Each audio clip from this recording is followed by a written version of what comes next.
Go to Tampa, where the Bucs will host Jayden Daniels and the Commanders on Sunday night. So, Mina, give us a lock for this one. Tampa Bay Buccaneers are going to pound the rock. This has been one of my favorite stories of the entire season, that offense's evolution as a run game, going from being more of a zone running team to more of a gap one. And that's also something that this Washington defense has struggled to stop all year long. It'll be a way for them to control the football, keep it out of Jayden Daniels' hands. Wouldn't be surprised if we see a lot of Bucky Irving in this one. Oh, yeah, he's been so great. RC, what will be the key here? I think a key is going to be Jayden Daniels handling the pressure packages of the Tampa Bay Buccaneers. Listen, we know how much Todd Bowles loves to dial up the pressure, but Jayden Daniels is actually good when facing it. And so who wins that matchup is going to tell the tale of how well the Commanders' offense operates throughout this game. And the one thing I can't do, or we can't do, is go back to week one and think that the Washington Commanders are that same offense, or that their quarterback is that same human. Makes a lot of sense. Stan Mann, who do you have winning this one? I got the Commanders going on the road and getting it done. I also agree that this is going to be, I think, a high-scoring game. I just think the offense in Washington, the way that Jayden Daniels is playing versus a defense that's not great, is going to handle. Ooh, Hannah. You're Bucs, going Tampa, huh? It can't be high scoring if it's 20-17, Dan. You can't say it's high scoring and pick 20-17 again. You can't do that. That's can't high do that. scoring. Dude, That's actually oxymoronic. I've picked 20-17 all season long. Do you know why I do that?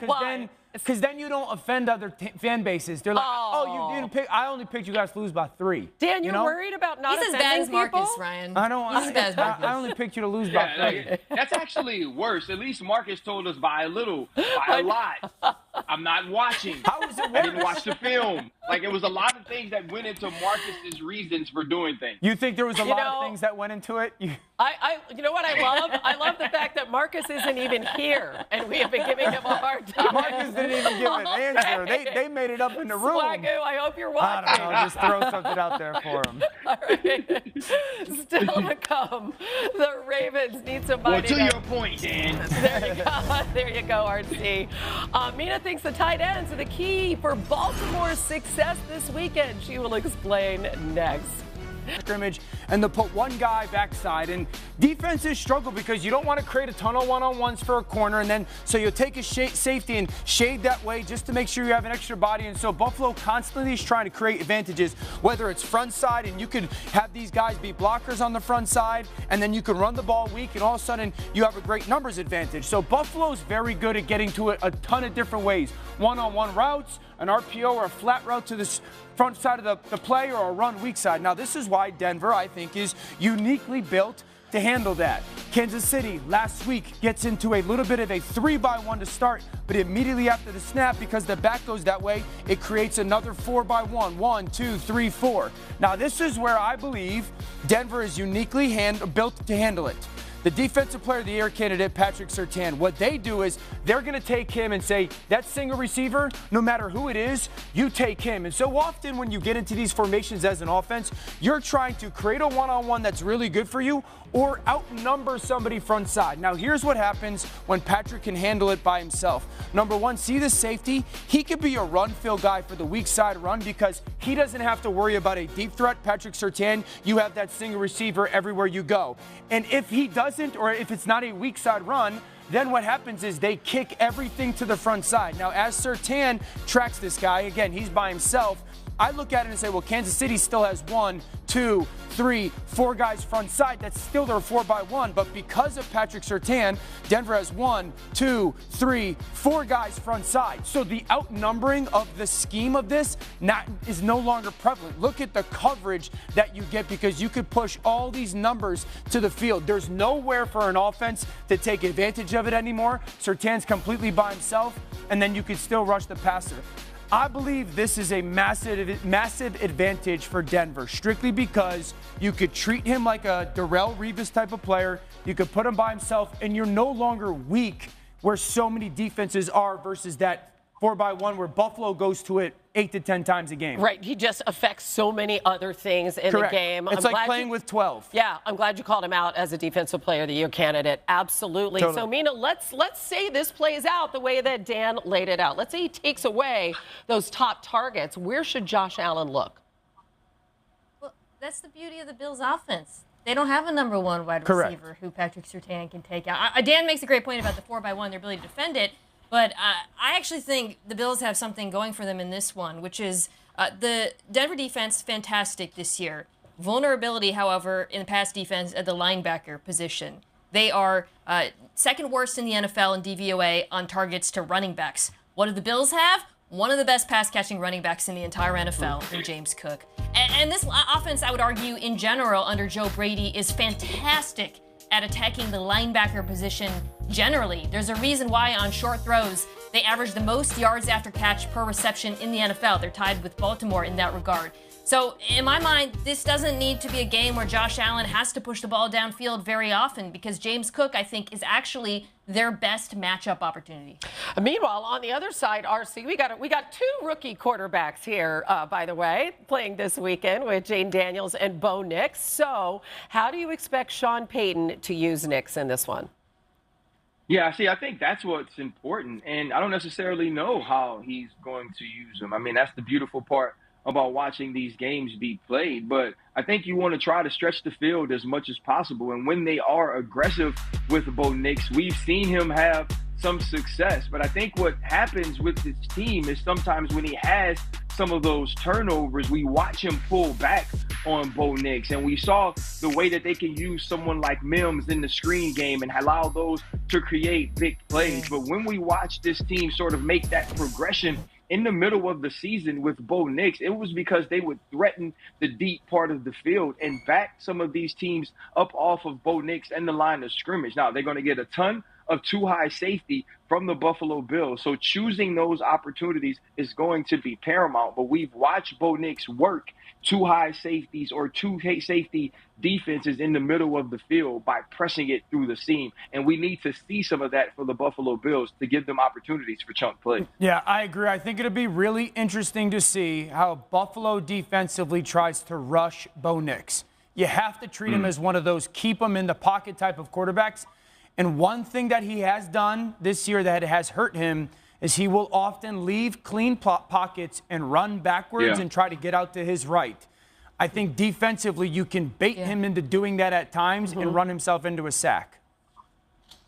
I suspect something Payton does, Sean Payton in this game, is he puts him on the move a lot. Yeah. And that's something we've seen all year long, right? But some of this has to do with the matchup, too, because the Bills' defense is very fundamentally sound.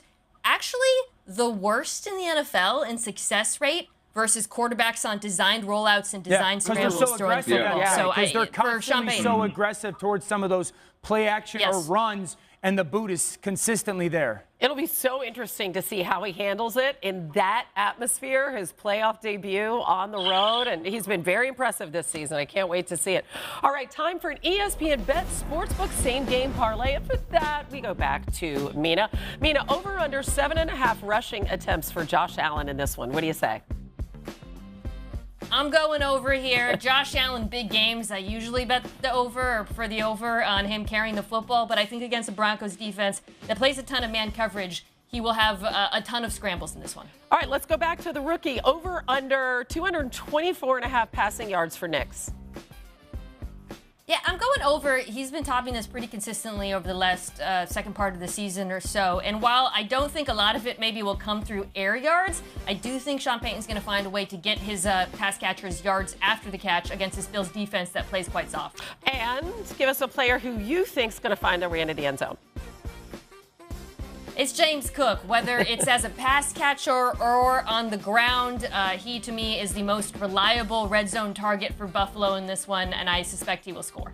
All right, Buffalo currently a 9-point favorite over Denver at ESPN Bet. All customers can get rewarded with a $5 bonus bet when you make a deposit of $25 or more at ESPN Bet Sportsbook. Head over to the app and use code HUDDLE to get started today. And let's check out our game picks on this one. Everybody's on the Bills. Raise your hand, though, if you think there's a possibility for an upset. Okay. There we go. I think this defense is... Not only because they got to play the game. I think this defense is built to handle to handle. Always Josh possibility. is going to have to make some plays with his legs. This defense is a good defense, man. Absolutely. All right, coming up, Jayden Daniels. So pleased to have you along. This should be a good one. We're set, and off we go here on EA Sports. On the return, here comes Cordero Patterson. And they'll bring him down just shy of the 30-yard line.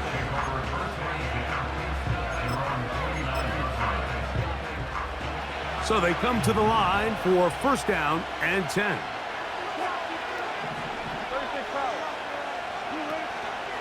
Now a first carry for the Alabama product, Najee Harris.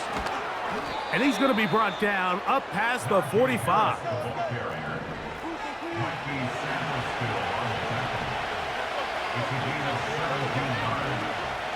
On first down, right back to Harris.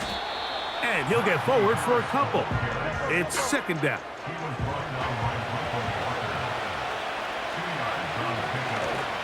They'll give it to Harris again. And they're going to work this down inside the 45.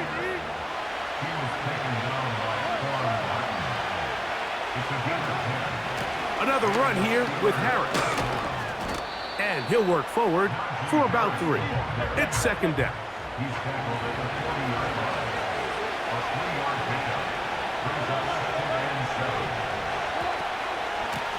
They're going to run out of the gun, and here's Harris. He'll pop this ahead for about 4, but it will set up third down.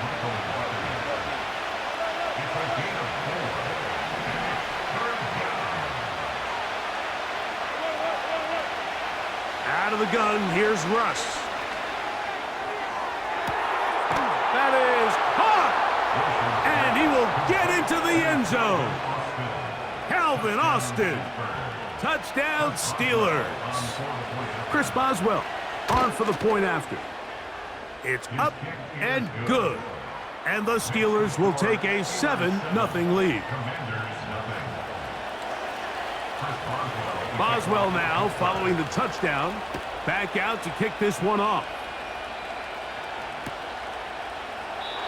This kick is fielded in the end zone, but no move to bring it out. It's touchback, and that ball will come out to the 30-yard line.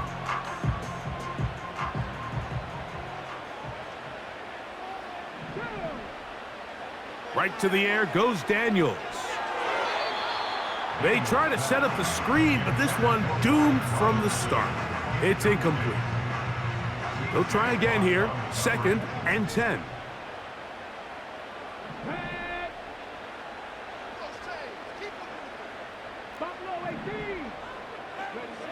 Operating from the gun, it's Daniels. And that's going to be incomplete. Coverage was good that time. The contact jarring the ball loose and forcing third down. Luke McCaffrey, the intended receiver. Now it's going to be third down.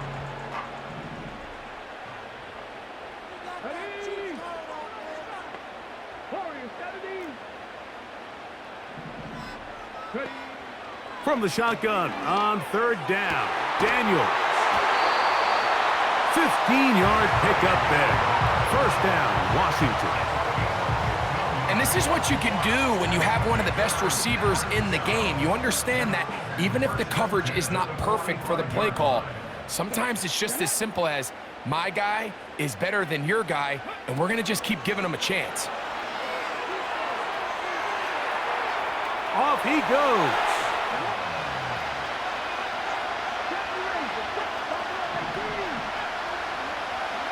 Now on third and forever, he'll look to throw.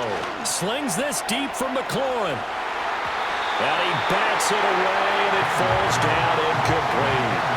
Trying to get something positive to happen here before the break, and they sure need it. They went for the big one, but it winds up incomplete.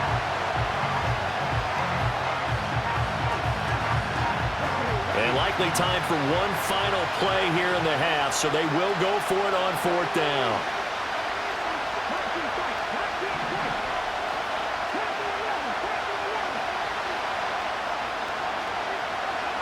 A final shot before break. Daniels slings this deep from McLaurin. And got his man complete. He's to the 15. And he's in for the touchdown. Because it is so simple. It's something that these two have done and thrown together for years and years. Maybe not to each other, but since Pop Warner. They've been running the go route. Just run right by him, and if you're even, you're leaving, and I'm going to drop it right over the top. Now to throw. And the conversion is no good as that pass falls incomplete. Gonna be a little armchair quarterback after that call. Looked like the defense knew exactly what was coming. Well, time making this all but impossible, but they're going to try for the onside kick here anyway. And this is going to be covered up by the Commanders. That should just about lock up the win.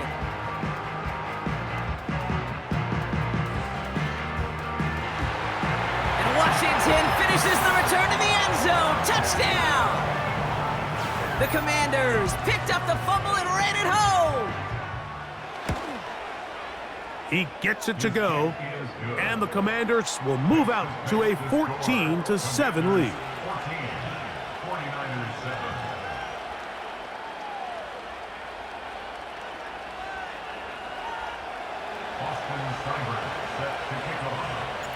Seibert now following the touchdown. He's out to kick it away.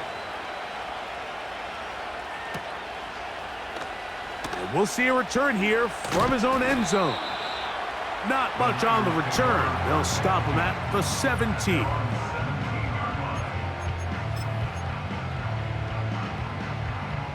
Boy, some bulk in the formation on that right side here for 1st and 10. A play fake. Now it's he fumbled the football. And the defense has it. And there it is. The defense comes up with the big...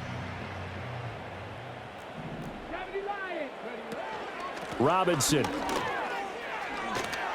will score. Touchdown, Commanders. So how about that for an answer? They get the touchdown there, and it's back to a one-score game here in the 4th. And that's what these guys have done all game long because they've scratched and slashed their way to stay in this game. And by now, we should all realize they're not going away. Now the pressure again swings to their defense because they're going to need to find some way to get the ball back. All right, now a big two-point conversion attempt still to come. Daniels going to try and throw for it. And it's intercepted at the goal line. Oh, no, he lost the football. And he will get into the end zone, and a two-point conversion will cut this down to a 6-point game. Here's Eckler. And he's brought down for a loss. The Commanders in the hurry-up. They're hustling for the line.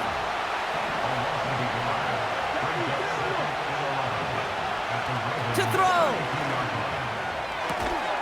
That's complete. Here's Brown. And they bring him down. Looks like he got it to the 27.